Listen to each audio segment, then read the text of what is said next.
Welcome to एडुजोस में आप सभी लोगों का स्वागत है। दोस्तों आज 21 फरवरी और 21 फरवरी के सभी इंपॉर्टेंट करंट अफेयर्स के क्वेश्चंस यहाँ पर हम लोग डिस्कस करेंगे। करंट अफेयर्स का रिवीजन भी कराया जाएगा, इंपॉर्टेंट फैक्ट आपको बताया जाएगा और स्टैटिक जीके के क्वेश्चंस भी आपको कवर कराए जाएंगे।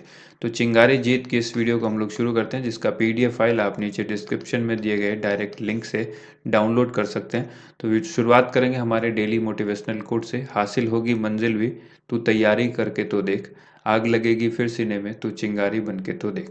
आप सभी को चिंगारी बनना, और जब एक बार चिंगारी बन जाएंगे तो आप सबको कमेंट ज़रूर करें कि मैं भी चिंगारी, ठीक है। और आप सबको चिंगारी बनाना हमारा काम है। डेली आप करंट अफेयर्स यहाँ पर 10 से 15 मिनट का समय ज़रूर दें, ताकि आपकी करंट अफेयर्स बेहतर हो सके, उसके साथ साथ स्टैटिक जीके भी आपकी बेहतर हो जाए। अगर चैनल को आपने अब तक सब्सक्राइब नहीं किया है तो सब्सक्राइब ज़रूर करें और बेल आइकन को प्रेस करके इसको एक्टिवेट कर लें, ताकि हर वीडियो का नोटिफिकेशन आपको सबसे पहले मिल सके। वीडियो पसंद आती है तो लाइक एंड शेयर जरूर करें।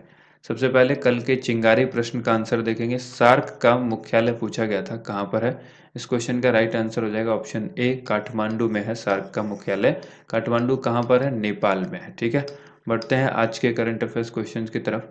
हर वर्ष अंतर्राष्ट्रीय मातृभाषा दिवस कब मनाया जाता है? इस साल भी मनाया गया, 21 फरवरी इसका आंसर हो जाएगा। ऑप्शन बी करेक्ट आंसर हो गया। यहाँ पर आपको याद रखना है कि प्रतिवर्ष अंतर्राष्ट्रीय मातृभाषा दिवस यानी इंटरनेशनल मदर लैंग्वेज डे 21 फरवरी को मनाया जाता है। 2021 के लिए इसकी थीम थी fostering multilingualism for inclusion in education and society. इसका उद्देश्य है दुनिया भर में अपनी भाषा संस्कृति के प्रति लोगों में रुझान पैदा करना और जागरूकता फैलाना, ठीक है। यानी भाषा संस्कृति यानी लैंग्वेज कल्चर के प्रति लोगों में रुझान पैदा करना और उसकी जागरूकता को फैलाना। वर्ष 1999 में इस दिवस को मनाने की घोषणा यूनेस्को के द्वारा की गई थी। पहली बार यह दिवस वर्ष 2000 में मनाया गया। 1952 में ढाका यूनिवर्सिटी के विद्यार्थियों और सामाजिक कार्यकर्ताओं के द्वारा अपनी मातृभाषा का अस्तित्व बनाए रखने के लिए 21 फरवरी को एक आंदोलन किया गया था। अगला सवाल है, किस राज्य ने 20 फरवरी 2021 को अपना 35वां स्थापना दिवस मनाया है? इस क्वेश्चन का राइट आंसर हो जाएगा ऑप्शन नंबर बी, मिजोरम ने मनाया है। प्रतिवर्ष 20 वर्ष को मिजोरम अवस्थापना दिवस मनाता है। 1987 में आज ही के दिन इसे राज्य का दर्जा मिला था। इस वर्ष यानी 2021 में 35वां स्थापना दिवस है। मिजोरम के बारे में आपको याद रखना है, मिजोरम 1987 को भारत का 23वां राज्य बना था। 1972 में पूर्वोत्तर क्षेत्र पुनर्गठन अधिनियम लागू होने पर जो मिजोरम है केंद्र शासित प्रदेश बना था। यूटी बनने से पहले यह असम का एक जिला था। भारत सरकार और मिजो नेशनल फ्रंट के बीच 1986 में ऐतिहासिक समझौता हुआ और उसके फलस्वरूप 20 फरवरी 1987 को इसे पूर्ण राज्य का दर्जा दिया गया। इसके लिए 53वां संविधान संशोधन किया गया था। अगला सवाल है, हाल ही में ऑस्ट्रेलियन ओपन 2021 का खिताब किसने जीता है? इस क्वेश्चन का राइट आंसर हो जाएगा option number C, Naomi Osaka ने ऑस्ट्रेलियन ओपन 2021 का खिताब जीता है। जापान की स्टार टेनिस खिलाड़ी नाओमी ओसाका ने ऑस्ट्रेलियन ओपन 2021 का खिताब जीत लिया है। उन्होंने फाइनल मुकाबले में अमेरिका की जेनिफर ब्रैडी को हराया। ओसाका चौथी बार ग्रैंड स्लैम चैंपियन बनी है। ऑस्ट्रेलियन ओपन में ओसाका का यह दूसरा खिताब है। इससे पहले उन्होंने 2019 में यह खिताब जीता था। ओसाका 2 बार यूएस ओपन भी जीत चुकी हैं। उन्होंने 2018 और 2020 में यह खिताब अपने नाम किया है, यूएस ओपन। और इम्पोर्टेंट फैक्ट यह है कि ऑस्ट्रेलियन ओपन वर्ष का पहला ग्रैंड स्लैम होता है। इसकी शुरुआत 1905 में की गई थी और इसे हार्ड कोर्ट पर खेला जाता है। अगला प्रश्न है, देश का पहला डिजिटल यूनिवर्सिटी किस राज्य में बना है? देश का ये पहला डिजिटल यूनिवर्सिटी है, इसकी स्थापना यानी ये किस राज्य में बना है? तो आंसर हो जाएगा केरल में। ऑप्शन नंबर सी इसका राइट आंसर होगा।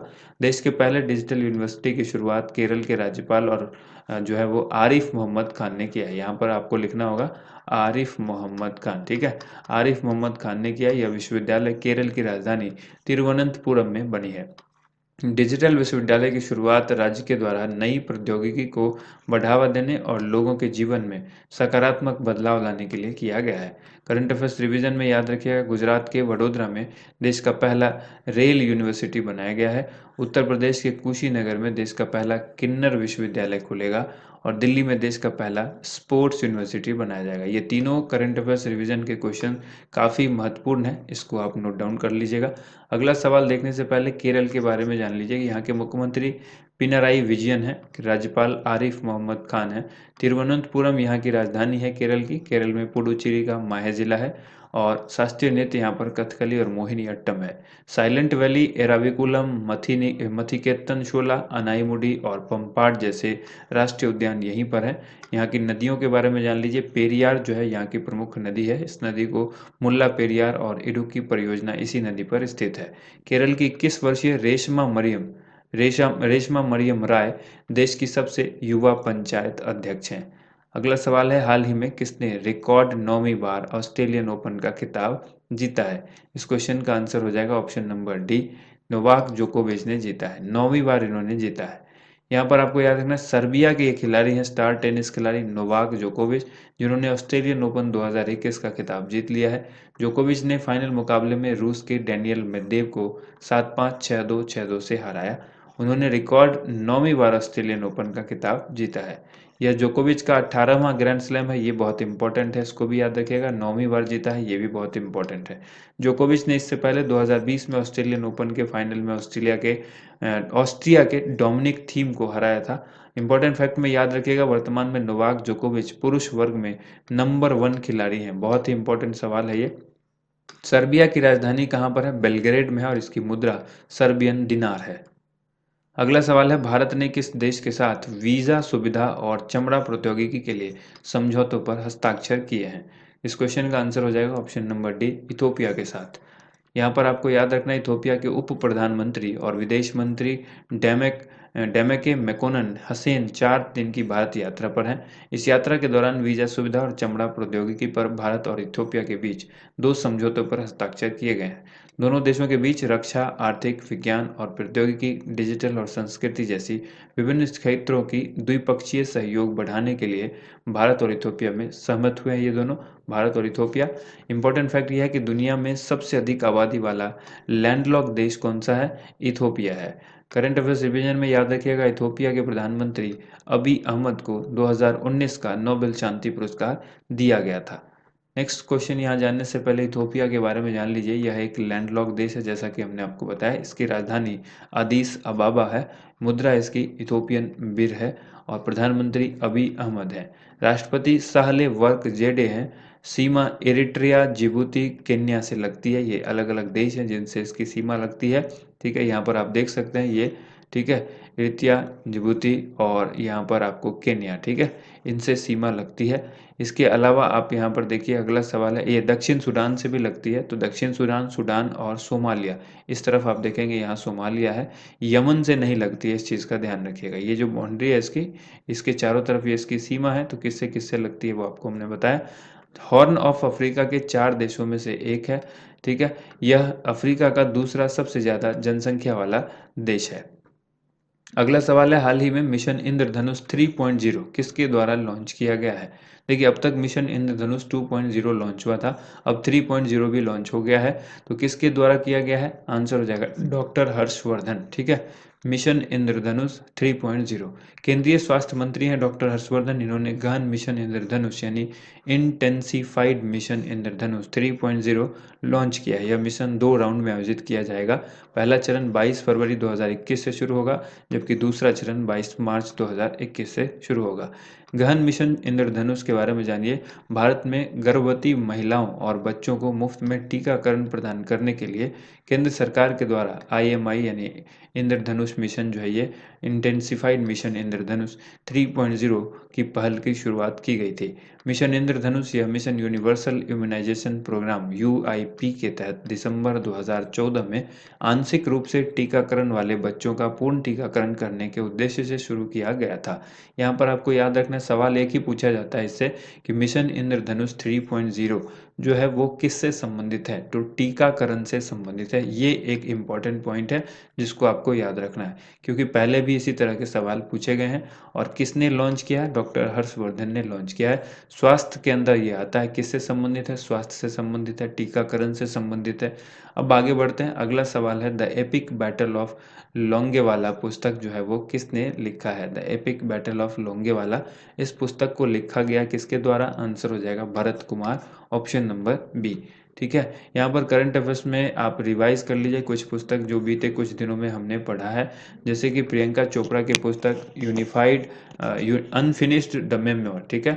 संगीत कौल चौधरी की पुस्तक platform skill for a post pandemic world, कल भी हमने ये रिवाइज किया था, आप चाहें तो इसका स्क्रीनशॉट ले सकते हैं। तुलसी वत्सल की पुस्तक caring for life the Cipla story since 1935, Vineet Vajpayee की पुस्तक 1857 the sword of Mastan, Dalai Lama की पुस्तक the little book of encouragement, Hunter Biden जो कि जो बाइडेन अमेरिका के राष्ट्रपति के बेटे हैं, हंटर बाइडेन, इनकी पुस्तक है beautiful things, turn around India 2020, ये पुस्तक है आरपी गुप्ता की, हामिद अंसारी की पुस्तक का नाम है by many a happy accident, Wajahat Habibullah की पुस्तक का नाम है my years with Rajiv triumph and tragedy, Irwin Allan Sealy की पुस्तक है अशोका असूत्र, और सबरना राय की पुस्तक है फ्रैक्चर्ड मोजैक, ठीक है। इन सभी पुस्तक का आप अच्छी तरह से इसको याद रखें क्योंकि आपके आने वाले एग्जाम में ये इंपॉर्टेंट हैं और इनसे सवाल पूछे जा सकते हैं। अगला सवाल है, धम्मिका प्रसाद ने इंटरनेशनल क्रिकेट को अलविदा कह दिया, इनका संबंध किस देश से है? धम्मिका प्रसाद किस देश के हैं? आंसर होगा श्रीलंका, ऑप्शन नंबर बी।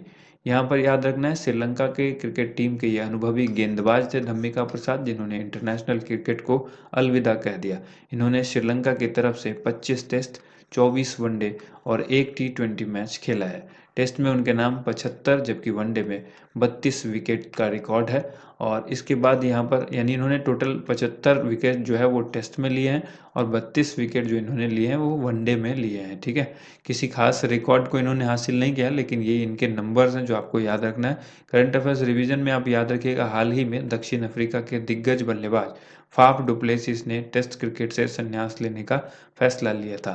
इसके बाद हाल ही में भारतीय क्रिकेटरों ने संन्यास की घोषणा जो की है, उनमें से इन सब का नाम आपको याद रखना है, जैसे कि नमन ओझा, अशोक डिंडा, एम एस धोनी, सुरेश रैना, इरफान पठान, वसीम जाफर, सुदीप त्यागी, प्रज्ञान ओझा, पार्थिव पटेल और तन्मय श्रीवास्तव।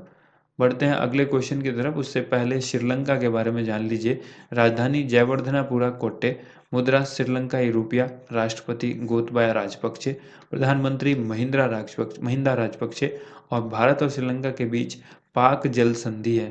कभी कभी सवाल पूछा जाता है, पाक जल संधि किन दो देशों को अलग करती है? तो भारत और श्रीलंका। इसके बाद देखिए सवाल है, हाल ही में मनिका बत्रा खबर में रहे, यह किस खेल से संबंधित है? मनिका बत्रा का संबंध जो है वो टेबल टेनिस से है, तो ऑप्शन डी करेक्ट आंसर हो जाएगा। यहाँ पर आप याद रखिएगा, इन्होंने 82वें senior national table tennis championship में महिला सिंगल्स स्पर्धा में जीत हासिल की है मनिका बत्रा ने, ठीक है। 82वें senior national table tennis championship के महिला सिंगल्स स्पर्धा में फाइनल मुकाबला पंचकुला के ताऊ देवी लाल इंडोर स्टेडियम में हुआ था। इंडोर स्टेडियम में फाइनल में मनिका ने पेट्रोलियम स्पोर्ट प्रमोशन बोर्ड यानी पीएसपीबी की रीठ ऋषिया को 4-2 से हार दिया था, यानी शिकस्त दी। मनिका बत्रा ने के करियर की ये दूसरी नेशनल टाइटल है। इससे पहले उन्होंने 2015 में हैदराबाद में हुई चैंपियनशिप में जीत हासिल की थी, ठीक है। तो ये इनके करियर की दूसरी जीत है। करंट अफेयर्स रिवीजन में याद रखिएगा, 2018 में गोल्ड कोस्ट ऑस्ट्रेलिया में हुए 21वें कॉमनवेल्थ गेम्स में मनिका बत्रा ने महिला एकल में गोल्ड मेडल जीता था। अब बढ़ते हैं आज के एक्स्ट्रा खुराक की तरफ। यहाँ पर आपसे 4 सवाल पूछे गए, इन सभी क्वेश्चंस का आंसर आपको कमेंट बॉक्स में भी लिखना है और वीडियो के अंदर ही आपको इसका आंसर भी मिलान कर लेना है। यहाँ पर सवाल है, वर्तमान में बांग्लादेश में भारत के राजदूत कौन है? अमेरिका में भारत के राजदूत कौन है? सोमालिया में भारत के राजदूत कौन है? कजाकिस्तान में भारत के राजदूत कौन है? वर्तमान में कनाडा में भारत के उच्चायुक्त कौन है? इन सभी क्वेश्चंस का आंसर एक एक करके देखते हैं। बांग्लादेश में भारत के राजदूत का नाम विक्रम दुरी स्वामी है, और अमेरिका में भारत के राजदूत का नाम तरनजीत सिंह संधू है। तीसरा है सोमालिया, सोमालिया में वीरेंद्र कुमार पॉल भारत के राजदूत हैं।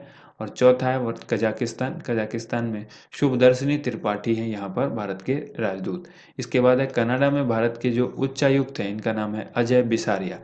अब बारी है आज के चिंगारी प्रश्न की। विक्रम साराभाई अंतरिक्ष केंद्र कहाँ पर स्थित है?